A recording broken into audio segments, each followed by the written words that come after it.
The film begins with our main character, Keith, who juggles a couple of ordinary jobs during the day. By evening, he switches gears, posting YouTube videos and blogging online. His content focuses on the stock market, and he confidently predicts that the shares of a struggling company called GameStop will eventually surge. GameStop, once a popular retailer of computer parts and video games, has now fallen on hard times. They had branches in almost every city and mall, but as people began ordering online, GameStop's value and shares plummeted. Financial experts also believed that GameStop was on the verge of collapse. As a result, they began shorting its shares. This means that famous investors borrowed shares from their shareholders and sold them. When the value of the shares plummeted due to the high number of shares sold, they returned the same amount to the shareholders at a lower price. By selling shares at a high price and later buying them back at a lower price, these investors made a profit, but this practice pushed struggling companies even further into decline. In many cases, it could even drive a company into bankruptcy, creating space for another competitor to rise in its place. This entire strategy is known as shorting shares. Now, major investors were preparing to do the same with GameStop, whose stock was steadily falling. They began borrowing shares and selling them off, but despite this, Keith remained confident that the price would rise because he had noticed some major changes taking place within GameStop's leadership. A wealthy investor had purchased a large stake in GameStop's equity, which was expected to bring significant profits to GameStop. Keith was keenly aware of these developments. That's why he told his viewers that GameStop wasn't as bad as people thought it was. People simply didn't know its true worth. He also told his viewers that he believed all the major investors who had shorted GameStop shares were going to suffer huge losses because as soon as the price of GameStop shares rose, the stockholders would be hit, leading to huge losses. Anticipating this, Keith invested his and his wife's life savings in buying GameStop shares. He even bought GameStop options, which were extremely risky because a loss would have cost him his entire life savings, but any profit would have been in the millions. He shared his investments, the daily analysis he conducted, and the charts he studied daily on his blogs and live streams. He shared the first screenshot, revealing that he had invested over $53,000 in GameStop. Turned out that his wife was a little worried about this, fearing that Keith was investing all his savings in a sinking company, potentially ruining their situation. Despite this, she supported Keith. We learned that Keith's younger brother, who also wasn't in a good financial situation and used to do some small-time vlogging on YouTube, had also invested in GameStop at Keith's urging to improve his situation. The scene cut to a very wealthy man, Gabe Plotkin. Gabe owned a large investment company. He took money from wealthy individuals, invested it in various businesses, and returned the profits to them. Gabe's company had shorted GameStop the most because, unlike Keith, he was convinced that GameStop would collapse. When he learned that someone like Keith had invested such a large sum in GameStop, he considered Keith foolish. Next, we were shown Gaps, another wealthy man who owned a marketing company and did hedge funding just like Gabe. Next, we were shown Steven, the biggest market maverick. He controlled approximately 72% of the market and believed the market ran according to his wishes. However, it was said that during this time, COVID was raging and everyone was grappling with financial crises. Even during this time, these three businesses were generating substantial profits. On the other side of the mega millionaires, we were also shown small investors. We were first introduced to a nurse who was a single mother. While her job wasn't in danger during COVID, she continued to work, but it only supported her household. They had to pay off their home loan, but they still didn't see a way out. If they didn't repay their home loan, their house would be taken away. Now, since she also needed money and watched Keith's videos, she thought this was a good opportunity to follow Keith and earn money to pay off her loan. Following Keith's example, she invested in GameStop. Next, we were shown another GameStop employee. He worked at a GameStop store, but because there weren't many customers and he couldn't make many sales, he faced a lot of criticism from his boss. He wanted to get rid of this job, but he couldn't leave it until he had some extra money. He also had a good understanding of the stock market. When he saw that GameStop's ownership was changing and things were changing, He too started following Keith and, taking advantage of Keith's shared analysis, invested in GameStop. He didn't just want to make money from this, but he also wanted to fight the system created by big market players. They artificially drove down stocks by shorting shares. These big players made profits, but the poor small investors were left devastated. In another scene, we were shown two students, both roommates, who both had student loans. They also wanted to pay off their student loans, and they came across Keith's video. They too believed this was the way to pay off their loans. Therefore, they both invested in GameStop. These people were using an application called Robinhood to invest their money in GameStop shares. Robinhood was not complicated at all and only deducted a profit fee from people's actual investments. Since there were no deductions, people found it preferable to use Robinhood. We also got an interview with Robinhood's co-founders. When everyone asked why their app was a hit, they cited this reason. The interviewer was surprised to hear this business model and asked if anyone else funded their company. One of the co-founders mentioned Ken's company. However, the other co-founder interrupted him and denied this, saying, "We run our company alone." We were then shown a few people who, trusting Keith's analysis, had invested in GameStop. Each of them had a completely different life, but they had now connected with Keith because of his analysis. Keith had lost. All those who had trusted him would have lost. Keith used to share daily analysis and updates. We also saw many people connected to a website where everyone basically discussed financial matters, but in the style of a meme. Keith noticed that most of the people present there were still very angry about a situation that happened in 2008. Banks and big investors had crashed the market. They were all bailed out, but the small ones suffered losses. Keith studied people's minds and discovered that they believed the entire system and market operated according to the dictates of the big players. Many of the people who had invested in GameStop, trusting Keith, were intent on taking revenge on the system. Everyone knew that big investors must have shorted GameStop. Therefore, everyone began buying GameStop shares to inflict significant losses on those shorting them. The community where these people conversed was called the WSP community. A few months later, we were shown an uproar within the WSP community. Turned out that GameStop shares had indeed begun to rise. Keith's daily posts had worked, leading people to believe him and invest in GameStop. Initially, GameStop's price was slowly rising, but there were times when GameStop's price suddenly shot up. A share that was once worth $1 or $2 suddenly reached $50.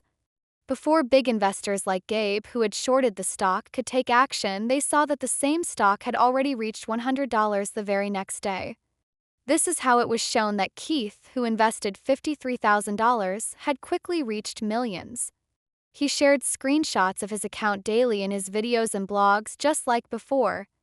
Everyone in the WSP community was shocked by his progress, and this inspired even more people to start investing in GameStop. He had now become a hero on WSP, and everyone listened to him as if he were a guru or teacher. We were again shown the same people we'd seen before: the nurse, the two students, and the boy who worked at GameStop. Their investments, though small, had now grown to the point where they could pay off their debts. The boy who also worked at GameStop found hope that he would leave his boring job and do something worthwhile. When Gabe learned of this potential, he still didn't react, dismissing it as just temporary market euphoria, saying that GameStop would soon go down again.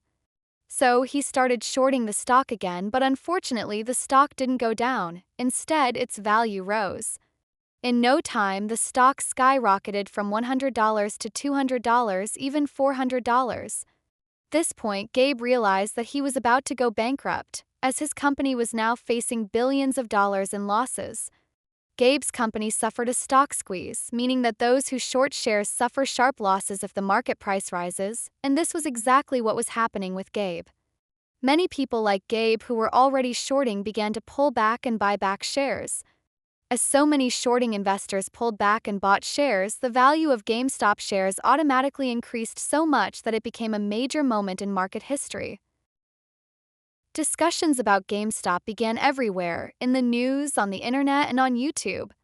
Now, all those who had shorted shares were trying to buy them back, but the WSP community, including Keith, began holding onto their shares, not selling them at all, causing further losses for the companies. We were shown the atmosphere in Gabe's office. Gabe was about to go crazy. People at his company were panicking.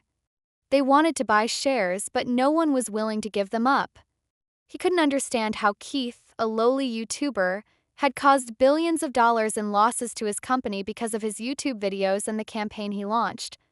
When Gabe's wife realized that Gabe couldn't get out of this predicament, she asked him to call his friends and ask for help.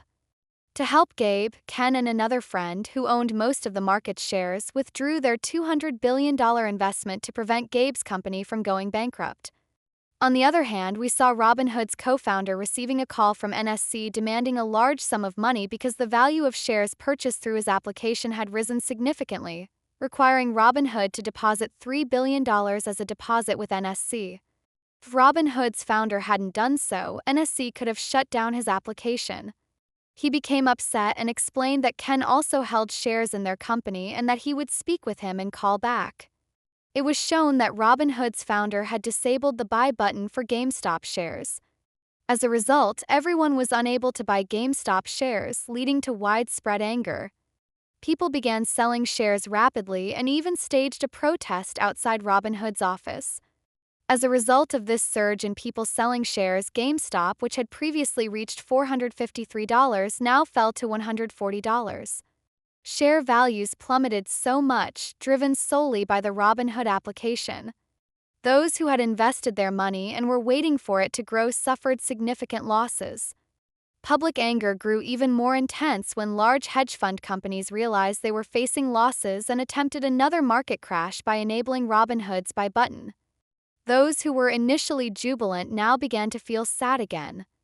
Everyone assumed Robinhood had taken this action because of Citadel, whose owner, Ken, also held shares in Robinhood. However, Robinhood's co-founder appeared in the news, claiming that he hadn't acted at Citadel's behest. Due to the high share value, he had to pay $300 billion to NSC, and the company didn't have that much funding. That's why Robinhood had to take that step.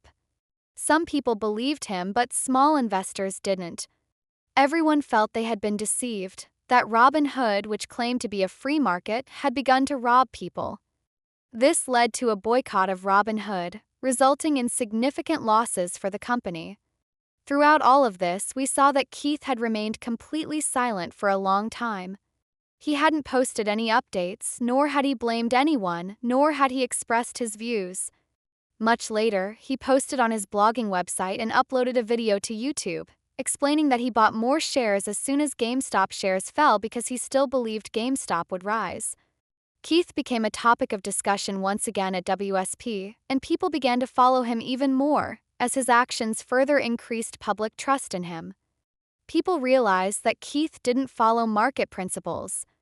By not selling his shares despite the losses, he had considered everyone, including small investors.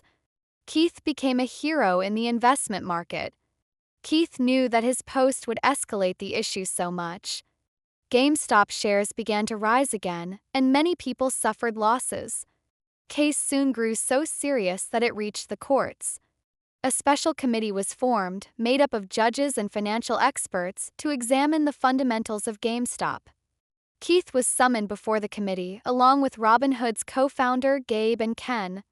The entire meeting was broadcast live on TV. We saw Keith participating online from his basement. The inquiry team asked him numerous questions. He responded calmly, insisting that he had done nothing wrong. He explained that he simply shared his analysis online and on YouTube because he truly believed in GameStop's fundamentals. He also made it clear that he was not a hedge fund manager, just an ordinary individual investing his own money. When the team questioned Gabe, he explained that it was his mistake to underestimate GameStop shares drastically. But now, when questioned about shorting, he defended it, saying that shorting doesn't harm many people, it's simply a business model. We were then shown that Ken was also being questioned numerous times about GameStop. He claimed he had no connection to GameStop, nor was he invested in it. He did invest in Robinhood, but he didn't pressure Robinhood to enable the buy button. When they talked to Robinhood's co-founder, he also said the buy button was enabled because NSC asked him to charge a large sum, a sum his company didn't even have in its security funds. After the hearing, the team's decision wasn't announced because the investigation was still ongoing.